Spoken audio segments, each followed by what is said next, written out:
नमस्कार मित्रों, आप सभी का स्वागत है आपके अपने चैनल फर्स्ट टाइम स्टोरी में। दोस्तों, आज की कहानी में हम लोग सुनने वाले हैं आखिरकार एक सन्यासी ने अपने गुरु दक्षिणा में क्यों मांगा राजा की पत्नी से संभोग करने का उपाय।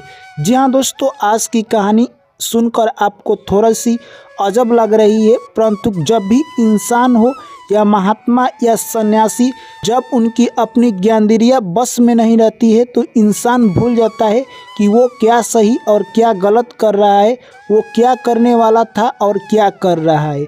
ये कहानी दोस्तों ज़िंदगी की उस मुकाम पर ले जाएगी जहां इंसान जाकर ज़िंदगी की असली अस्तित्व को समझ पाता है।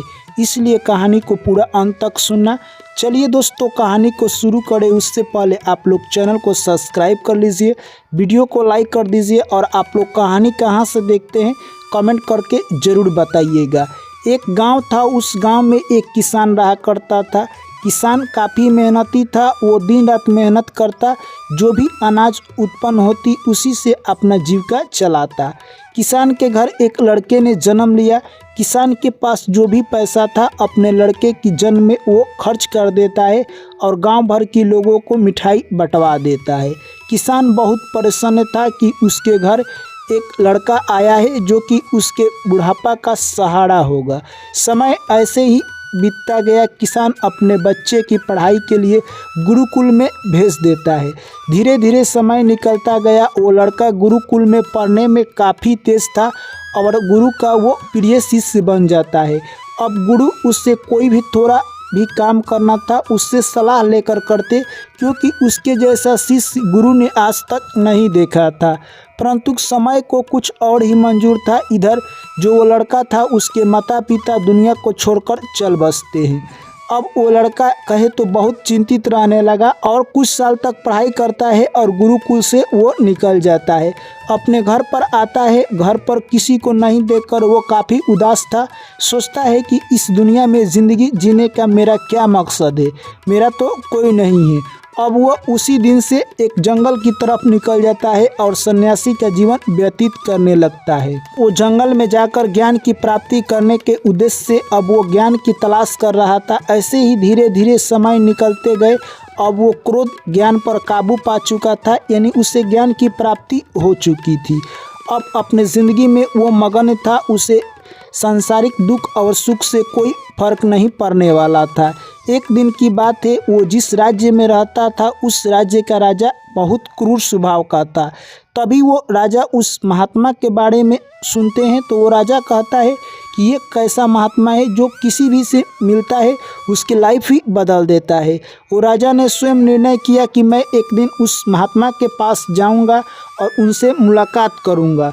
वो एक दिन जंगल में मिलने के लिए जाता है और राजा महात्मा के साथ कुछ देर तक ही बात करता है कि उसके ज़िंदगी में असर दिखने लगता है और लगता है कि उसके लाइफ से कुछ बड़ा बोझ हट गया है।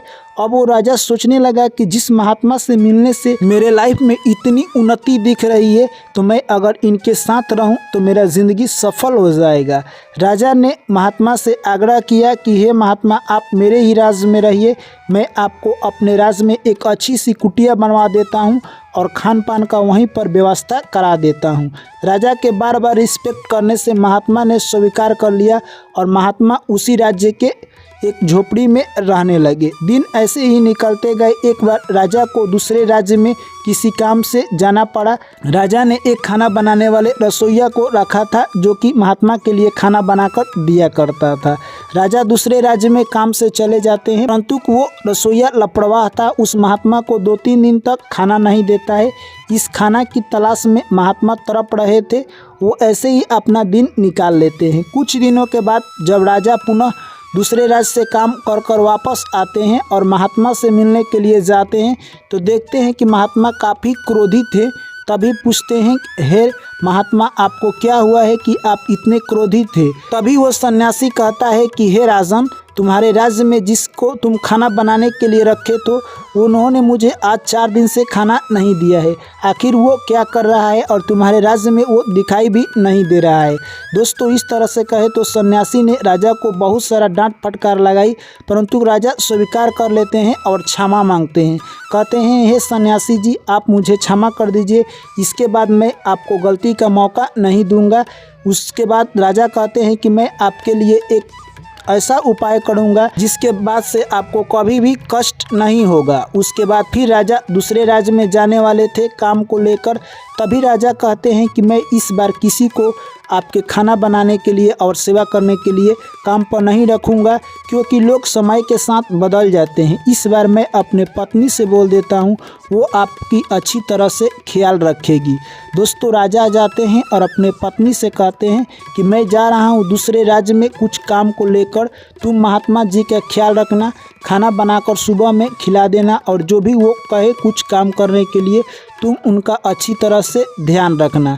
राजा की पत्नी कहती है कि हे स्वामी, आपकी आदेश का पालन किया जाएगा, आप निश्चिंत होकर अपने कामों में मगन रहिए, मैं महात्मा की ध्यान अच्छी तरह से रखूंगी। और राजा अगले दिन दूसरे राज्य में काम के लिए निकल जाते हैं। अब महात्मा को, यानी राजा की पत्नी रानी थी, वो खाना बनाकर महात्मा को देती और वही खाकर वो अपने भक्ति में लीन रहते थे। एक दिन की बात है, रानी महात्मा को खाना देना भूल जाती है और तभी महात्मा सोचते हैं कि आज रानी खाना लेकर क्यों नहीं आई। तभी महात्मा सोचते हैं क्यों ना मैं राज्य में जाकर देख लूं, क्या पता रानी को भोर पड़ गया होगा या किसी काम में बिजी होगी।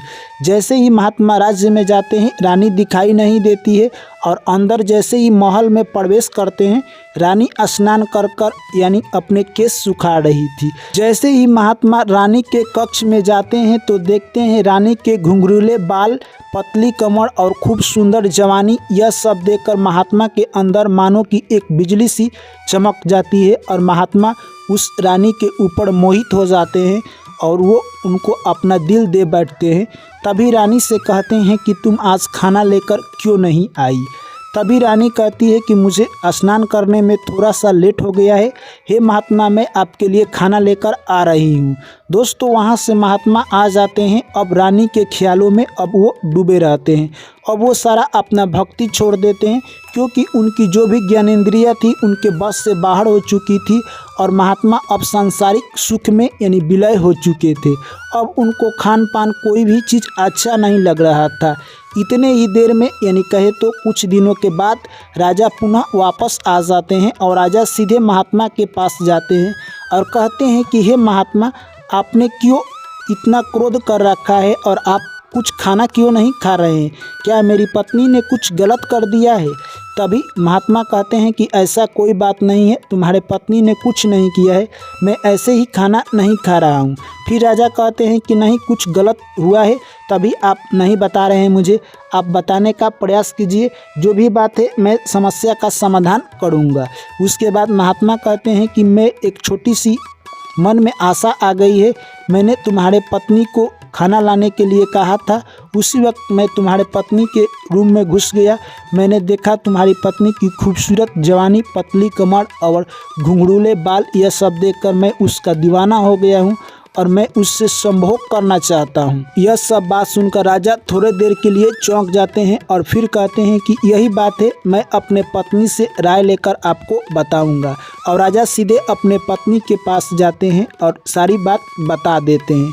तभी रानी कहती है कि हे स्वामी, आपकी जो जीवन बदल दिए हैं उनका जीवन हम लोग भी ज़रूर बदलेंगे और मैं महात्मा के साथ ज़रूर जाऊंगी।